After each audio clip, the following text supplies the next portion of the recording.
Euzu billahi mineşşeytanirracim. Bismillahirrahmanirrahim. Elhamdülillah ve salatu ve selamu ala Resulillah. Değerli arkadaşlar, Farsça Kıssahâ-i Kur'an derslerimizden 61.sini yapmak üzere birlikteyiz. Takip ettiğimiz kitap Kıssahâ-i Kur'an, Tarih-i Enbiya, Ez Hılkat-ı Adem ta Rihlet-i Hatem. Kur'an kıssaları, peygamberler tarihi, Adem'in yaratılışından ta Hatemul Enbiya, peygamberlerin sonuncusu Hazreti Muhammed'in vefatına kadar. Takip ettiğimiz kitabın yazarı Cadel Mevla, Arapça olarak kaleme alan Cadel Mevla, Farsça çevireni ise Muhammed Aftabi. Yakup Aleyhisselam'ın kıssasını okuyorduk. Hani kardeşi İs onu kıskanmaya başlamıştı. Babası İshak'ın böyle iltifatına ve geleceğine dair ümit verici şeyler söylemesine karşı kardeşi İs onu kıskanmıştı ve rahatsız etmeye başlamıştı.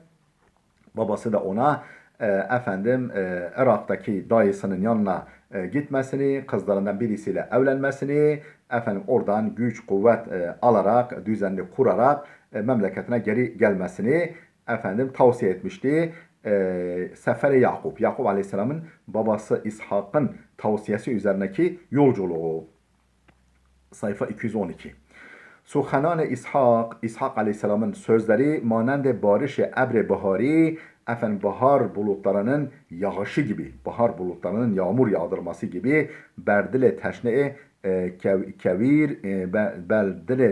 kevir bud. Kevir bozkır çöl demek. Çölün ortasına bahar bulutlarının yağmur yağdırışı gibi idi. Yani etkiliydi. Babasının sözleri etkiliydi. Yani suya susamış bozkır çölün üzerine bahar yağmurlarının yağmur yağdırması gibi, bahar bulutlarının yağmur yağdırması gibiydi. Öyle bir etkiye sahipti babası İshak'ın sözleri. Yakup با شنیدن سخنان پدر دلش آرام گرفت و به آینده امیدوار گشت. Yakup Aleyhisselam با شنیدن سخنان پدر, babasının sözlerini duymakla delaş aram gereft. Yani gönlü yatıştı, kalbi sükunet buldu ve به آینده امیدوار گشت ve geleceğine yönelik ümidvar oldu. Guftar-ı mihribanane peder, babasının şefkat dolu sözleri fikri Yakup ra ta serzeminهای دوردست سرزمین پدران و نیکاکان برد. Guftar-ı mihribanane peder, babasının bu şefkat dolu sözleri fikri Yakup ra, Yakup'un düşüncesini ta serzeminهای دوردست, yani çok uzak bir bölgeye doğru, onun gönlünü, onun düşüncesini ta uzak bir bölgeye doğru, yani serzemine pederan ve nikakan, yani dede, ata memleketi ve takvalı iyi kimselerin memleketine doğru onun düşüncesini götürdü. Yani hayalin oraya kadar onun babasının sözleri onu götürdü. Yakup amade sefer şud. Yakup yolculuğa hazırlandı ve az peder ve mader pir khud ba geriye ve aşk خداحافظی کرد ve az peder ve mader pir khud, kendi yaşlı anne ve babasına ba geriye o aşk gözyaşı ve ağlayışlar eşliğinde annesinden ve babasından خداحافظی کرد, vedalaştı. آنها نیز دعای خیرشان را به درقه راه او نمودند. Onlar dahi duaya hayreşan, kendi hayırlı dualarını bederqe rah u numudand, ona muhafız olarak, ona rehber ve muhafız olarak yanına verdiler. Yani dualarını ona eşlik ettirdiler.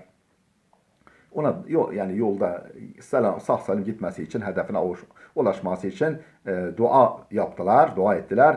Yakup Aleyhisselam ve semt-i sahra ravane şud.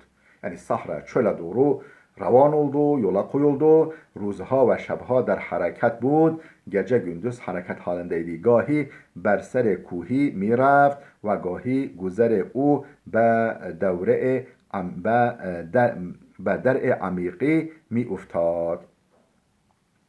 Efendim gahi zaman zaman yani gah bersere kuhi miraft bir dağın başına varıyor, böyle yüksek bir tepeye varıyor, yol oraya varıyor ve gahi zaman zaman da guzere u yani güzergahı be dere amiki be dere amiki derin bir dereye vadiye düşüyor yolun güzergahı der anca ha oraya düşürdü. Yani dereden, tepeden gidiyor. او در تمام مسیر به فکر خانه دایی او زندگی شیرین در آنجا بود. O der tamam mesir o bütün yolculuğu boyunca ve fikre hane dayısının evinin düşüncesindeydi. Dayısının evi nasıl, efendim köyü nasıl falan bunu düşünüyordu. Ve zindagi şirin der anca bud ve orada yaşayacağı tatlı hayatı düşünüyordu. و سخنان پدر همچون آوازی شیرین گوش او را نوازش میداد و babasının sözleri همچون آواز şirin tatlı bir melodi şeklinde tatlı bir ses şeklinde guşe ura nevaziş midad onun kulaklarını okşuyordu. Yani babasının sözleri tatlı hoş bir sada gibi kulağında çınlıyordu. Kulağını okşuyordu. Hergah hasta ve dermanda میشد ne zaman yorgun ve çaresiz kalsa hedefi ra ki داشت sahip olduğu hedefi yani gözüne kestirdiği hedefi به خود yad averi mikerd kendisine yeniden hatırlatıyordu. O gözüne kestirdiği hedefi yine kendisine hatırlatıyordu. Ve in hud kuvvet kalbi mişod ve in hud kuvvet kalbi mişod ve bu düşünce onun için bir gönül kuvveti oluyordu, kalbini pekiştiriyordu. Berای نیرو گرفتن و hareket دوباره efendim kuvvet kazanmak ve yeniden harekete geçmek için efendim bir gönül kuvveti, gönül gücü, bir moral oluyordu onun için. یک روز صبح وقتی خورشید از پشت تپه های شینی سر بر آورد باد سوزانی شروع به وزیدن کرد و شنهای داغ بیابان را به حرکت در آورد. خورشید نیز با هر تابش خود آتش بر زمین می ریخت.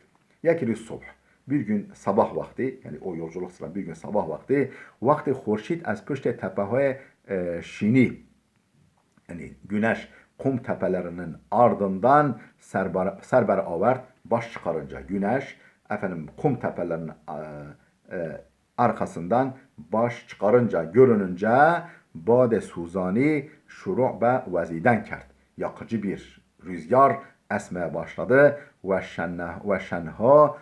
şenhoy dağ beyaban efendim kızgın çöl kumlarını be hareket der avert harekete geçirdiği o kum fırtınaları böyle yani esmeye başladı. Xurşid niz ba her tabiş hud ateş yani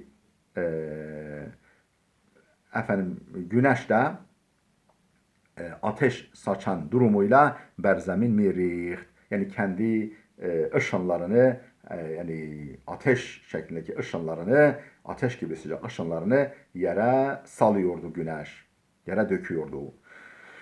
وضعیت چنان شد که idame راه را برای یعقوب مشکل ساخت ve yani durum öyle bir hal aldı ki vaziyet çunan şut ki vaziyet öyle bir durum hal aldı ki idame rah ra yolu sürdürmek برای Yakub müşkil saht efendim Yakub için yani zorlaştı.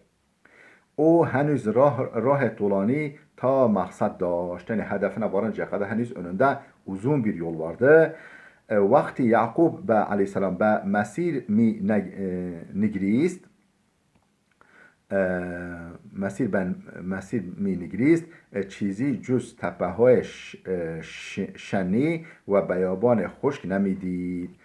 Vakti Yakup be mesir minigrist, efendim Yakup kendi güzergahına bakınca, yani yoluna böyle göz atınca, çizi cüz tepehoy şini, efendim kum tepelerinden başka ve beyaban hoşk ve kupkuru çölden başka ne miydi görmüyordu.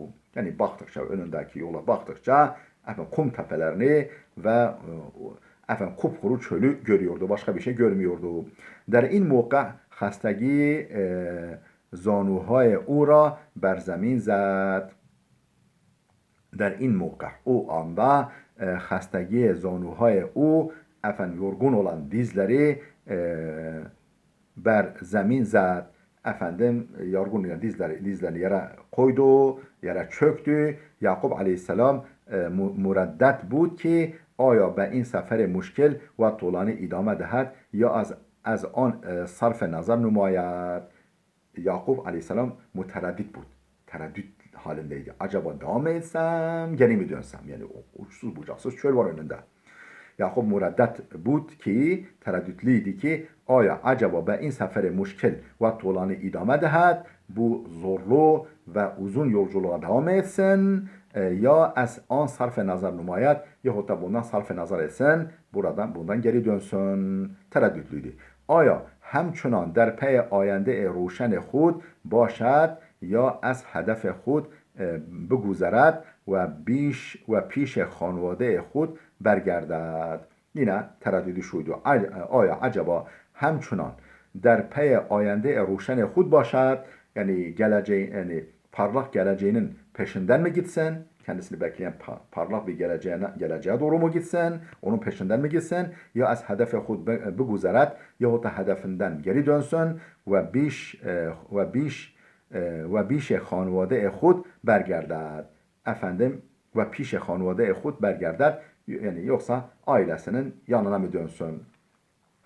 Yakup aleyhisselam در این تشویش ذهنی به سر می برد که ناگهان تخته سنگی نظر او را جلب کرد. Yakup aleyhisselam در این تشویش zihni, yani bu zihin karışıklığı, bu kafa karışıklığı içindeyken به سر می برد ki yani böyle bir zihin karışıklığını kafasına taşırken nagihan tahte sengi nazarı ura celp etti. O anda ansızın bir büyük kaya onun gözüne çarptı. Ve tarafı tahta seng raft o kaya doğru, büyük kaya doğru gitti ve ta kenara an istirahat kund, ta ki yanında, o kayanın yanında, dibinde istirahat etsin ve niruy az dest dadeyeş ra baz yabad. O artık efendim elinden çıkan, kaybetmiş olduğu gücünü yeniden bulsun. Yeniden güç kuvvet kazansın, dinlenip güç kuvvet kazansın diye efendim dinlenmek üzere o taşa doğru gitti.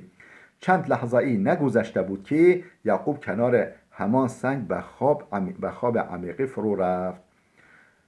چند لحظه‌ای نگذشته, yani çok vakit geçmeden ki نگذشته بود ki, çok geçmemişti ki Yakup aleyhisselam kenara hemen seng o taşın kenarında به خواب عمیقی فرو رفت, derin bir uykuya daldı ve خواب خوشایندی did ve efendim mutluluk rüyasını gördü. İn خواب çeşme ura nurani kert. Bu efendim uyku onun gözünü aydın etti. Bu uyku ve gördüğü rüya onun gözünü aydın etti, onu mutlu etti. Ve berka ümit ra derdele o ruşen saht ve ümit şimşeklerini onun gönlünde çaktırdı. او در خواب زندگی سعادتمندی را دید که خداوند به او عنایت کرده بود. O در خواب, o rüyada zindagi saadetmendi, saadetli, mutlu bir yaşantı ra did, efendim mutlu bir yaşantı gördü rüyasında ki Hudavan be o inayet kerde bud. Allah'ın ona lütfettiği mutlu bir hayatı görmüştür rüyada. O برای خود سرزمین وسیع نسلی پاک و با برکت داشت. O برای خود, o kendisi için serzemin vasi' geniş bir memleket, nesli pak ve ba bereket, efendim temiz ve bereketli bir nesil sahibi idi. ve Xudavand be o vahiy mi فرستاد. Allah ona vahiy gönderiyordu ve be o kitabı inayet mi kerd. Allah ona efendim kitap lütfediyordu. Yani semavi kitap lütfediyordu. Rüyada böyle gördü. Efendim az kaldı başta. Yakub aleyhisselam az khab berhast. Uykudan uyandı ve ba dili pur az ümit ve ümit dolu bir gönülle ve ba çeşmi ruşen ve mutlu gözlerle, aydın gözlerle berrah khud idame dad, yoluna devam etti ve o bavay buye visal yar با بوی وصال یار به مشامش خورده بود. Ne diyor? Efendim o buye visal yar, yani sevdiğine kavuşma kokusunu ve meşamiş xurda bud, yani burnuna geliyordu. Yani efendim dostuna, sevgilisine ulaşma kokusu burnuna geliyordu. Öyle bir adeta koku alıyordu. Çera ki قبلا پدرش نیز او را وعده خوشبختی داده بود. Çünkü daha önce babası zaten ona mutluluk müjdesini vermişti. Mutluluğu vaat etmişti. Seni bir mutluluk bekliyor demişti. Binaberin dolayısıyla buna binaen Yakub aleyhisselam manende ahuyi tiz, efendim hızlı bir ceylan gibi ya bes tispa, yani ayakları hızlı koşan bir ahu gibi, bir ceylan gibi suye maksadı hud ravana şud, efendim maksadına doğru yola revan oldu. Yeniden yola koyuldu. Efendim yürümeye başladı. Değerli dostlar, videomuz oldukça uzadı. Efendim burada dursun. 214. sayfaya geldik. Gelecek dersimize kadar Allah'a emanet olun.